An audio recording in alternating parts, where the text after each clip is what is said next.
Hello everyone, welcome to my favorite class, Learning Without Stress। आज के topic में हम जेनेटिक्स का एक बहुत ही इम्पोर्टेंट टॉपिक इंटरजेनिक इंटरेक्शन के बारे में स्टडी कर रहे हैं। इन्हें हम नॉन एलिलिक जीन इंटरेक्शन भी कहते हैं। जैसा कि इनके नाम से हमें पता चल रहा है कि ये इंटरेक्शन दो या दो से ज़्यादा जीन्स के बीच में होती हैं। तो ये एक जीन के दो एलील के बीच में नहीं हो रही हैं, इसीलिए इनको नॉन एलिलिक जीन इंटरेक्शन भी कहते हैं।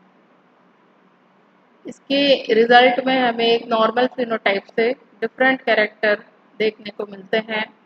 कैरेक्टर्स को सप्रेस, मॉडिफाई, सप्लीमेंट, कॉम्प्लीमेंट या इनहिबिट किया जा सकता है। तो एक डाईहाइब्रिड क्रॉस के लिए जो मेंडल ने नॉर्मल रेशियो दिया था 9:3:3:1 जीनोटिपिक रेशियो, इससे हमें एक क्लियर डेविएशन देखने को मिलता है। और अगर ये रेशियो हमें मिल जाता है तो वो डिफरेंट फिनोटाइप के लिए मिलता है। इंडिपेंडेंट असॉर्टमेंट हमें कहीं भी देखने को नहीं मिलता। इंटरजेनिक इंटरेक्शन दो अलग अलग जीन्स के बीच के एलील के बीच में होती है, एक ही जीन के एलील के बीच में नहीं होती। तो दो अलग अलग जीन्स के डिफरेंट एलील्स के बीच में होने वाली इंटरेक्शन है। ये इंटरेक्शन एक जीन के एलील के बीच में नहीं होती, यही सबसे इम्पोर्टेंट बात हमको याद रखनी है। तो इन्हें हम इंट्राजेनिक रिएक्शन नहीं कह सकते। इंट्राजेनिक एक ही जीन के बीच में होगी और इंटरजेनिक दो अलग अलग जीन्स के बीच में होती। Normally a single character is controlled by a single gene. एक जीन के द्वारा एक ही कैरेक्टर कंट्रोल किया जाता है। उसी से मेंडल ने इंडिपेंडेंट असॉर्टमेंट का लॉ दिया था। लेकिन यहाँ पर हमें ये देखने को नहीं मिलता। यहाँ पर एक कैरेक्टर को दो जीन भी कंट्रोल कर सकते हैं। ये एलिलिक लेवल पर इंटरैक्ट करते हैं, जिससे फिनोटाइप जो है वो कम्प्लीटली चेंज हो जाता है। इंटरजेनिक इंटरेक्शन में ये कैरेक्टर्स को प्रमोट कर रहे हैं या इनहिबिट कर रहे हैं एक्सप्रेशन ऑफ कैरेक्टर को। यहाँ पर दोनों जीन्स जो हैं वो अलग अलग लोकस पर होते हैं। यहाँ हमने एग्जाम्पल लिया है जो बहुत ही फेमस एग्जाम्पल है, two gene pairs affecting the same character. एक कैरेक्टर को अफेक्ट करने वाले दो जीन। ऐसे हम अलग अलग इंटरजेनिक इंटरेक्शन के लिए अलग अलग एग्जाम्पल लेंगे। ये हमारा फर्स्ट एग्जाम्पल है। This is the deviation from independent assortment Bateson and Punnett 1905 में उसने स्टडी करा था इन साइंटिस्ट ने। Form shape structure in fowls. मुर्गों के अंदर जो कलगी होती है उसकी स्ट्रक्चर में क्या डेविएशन देखने को मिलता है जब दो जीन आपस में इंटरैक्ट करते हैं। तो यहाँ पर मुर्गे जो होते हैं उसके अंदर चार तरीके की कलगी को देखा गया, रोज, पी, सिंगल एंड वॉलनट। ये उनकी कलगी की स्ट्रक्चर है, फॉर्म स्ट्रक्चर है जो डिफरेंट है। ये डिफरेंट क्यों है इसकी स्टडी की गई। यहाँ पर दो जीन पेयर हैं, दो जीन पेयर हैं यहाँ पे, capital R and capital P.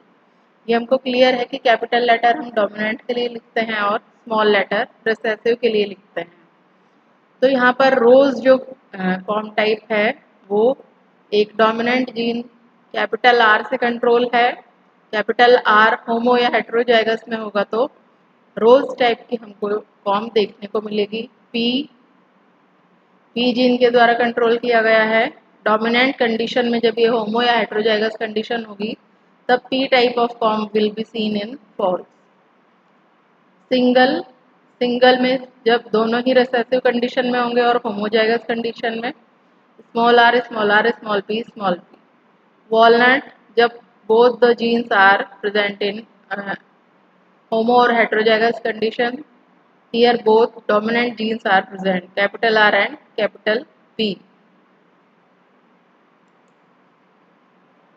जब पेरेंट फिनोटाइप पे यहाँ पे रोज और पी, रोज में capital R small P, P small are capital P दोनों को क्रॉस करवाया जाता है पेरेंट्स को। तो फर्स्ट जनरेशन में हमको वॉलनट देखने को मिलती है। वॉलनट फॉर्म में हम देखते हैं कि कैपिटल आर और कैपिटल पी दोनों का ही प्रेजेंट होना जरूरी है, दोनों ही डोमिनेंट है। जब फर्स्ट जनरेशन को, जिसमें हमको वॉलनट फॉर्म मिली है, उनको सेल्फ फर्टिलाइजेशन करवाया जाता है, उनको क्रॉस करवाया जाता है आपस में ही, तब हमको क्या रिजल्ट देखने को मिलते हैं। ये एक चेकर बोर्ड की फॉर्म में दिया गया है। तो हम यहाँ देखते हैं कि यहाँ पे हमको सबसे ज़्यादा वॉलनट 1 2 3 4 5 6 7 8 9 9 टाइप हमको वॉलनट के मिल रहे हैं। यहाँ पर 3 पी टाइप, ये 1 2 एंड 3 हमको यहाँ पे पी टाइप मिल रहे हैं। 3 रोज मिल रहे हैं 1 2 एंड 3, और सिर्फ हमको 1 सिंगल मिल रहा है जहाँ पे रिसेसिव कैरेक्टर डोमिनेंट कंडीशन में प्रेजेंट है। तो कॉम्ब स्ट्रक्चर इन फॉल्स के रिजल्ट में हम देखते हैं कि फिनोटिपिक रेशियो हमको 9:3:3:1 मिल रहा है, लेकिन ये डिफरेंट फिनोटाइप के लिए मिल रहा है। यहाँ इंडिपेंडेंट असॉर्टमेंट या कॉम्बिनेशन ऑफ कैरेक्टर नहीं हो रहा है। जीनोटिपिक रेशियो में हम देखते हैं वॉलेंट में 1:2:2:4, रोज में 1:2, पी में 1:2 एंड सिंगल में 1। तो यहाँ पे जीनोटिपिक रेशियो को भी मैंने बिल्कुल शो किया है, आप स्टडी कर सकते हैं टेबल से। Here the 9:3:3:1 ratio is different from Mendel's independent assortment phenotypic ratio because here these are 4 different phenotypes. This should be remember different phenotype of the same character. तो different phenotype एक अलग बात है, और जो मेंडल ने कहा था different combination, जैसे उसने यहाँ पे वहाँ जो अपना नियम बताया था उसमें yellow and round, green and round seed ये सब कहा था, तो वो कॉम्बिनेशन ऑफ कैरेक्टर था। यहाँ पर जो हमको देखने को मिल रहा है ये डिफरेंट फिनोटाइप ही हमको देखने को मिल रहे हैं। तो दोनों में काफ़ी अंतर है। इसका हम कंक्लूजन देखते हैं कि कॉम्ब स्ट्रक्चर या शेप जो है वो 2 जीन से कंट्रोल है। Capital R and capital P दोनों जीन जब होमोजाइगस या हेटेरोजाइगस कंडीशन में दोनों डोमिनेंट जीन होंगे तो वॉलनट टाइप हमको देखने को मिलेगा। जब आर होमोजाइगस या हेटेरोजाइगस कंडीशन में होगा डोमिनेंट आर जीन तो रोज, डोमिनेंट पी तो कैपिटल पी या कैपिटल पी स्मॉल पी यानी होमो या हेटेरोजाइगस कंडीशन में तब हमको पी शेप देखने को मिलेगी। जब सारे रिसेसिव हो जाएंगे तब हमको सिंगल देखने को मिलेगी। तो हम यहाँ कह सकते हैं कि walnut type of comb is dominant over all other types. Rose and pea comb is dominant over single type.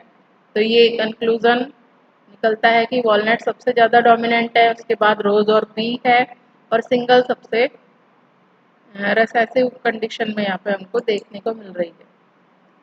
तो इंटरजेनिक इंटरेक्शन हम इसको कैसे कह रहे हैं, यहाँ पे जो 2 डिफरेंट जीन हैं जो कि कॉम्ब शेप इन फॉल्स को कंट्रोल कर रहे हैं, तो ये अलग अलग जीन हैं, और यहाँ पर one character is not controlled by only one gene. Here different one character is controlled by 2 genes and different phenotypes are seen. These 2 genes interact differently and we observe different phenotype for the same character. So this is an intergenic interaction, intergenic between 2 genes. It is not between 2 alleles. It is between 2 genes. So we can call it non-allelic or intergenic interaction. So I hope you will understand it thoroughly. Thank you so much for watching. I hope you will like it. Thank you again.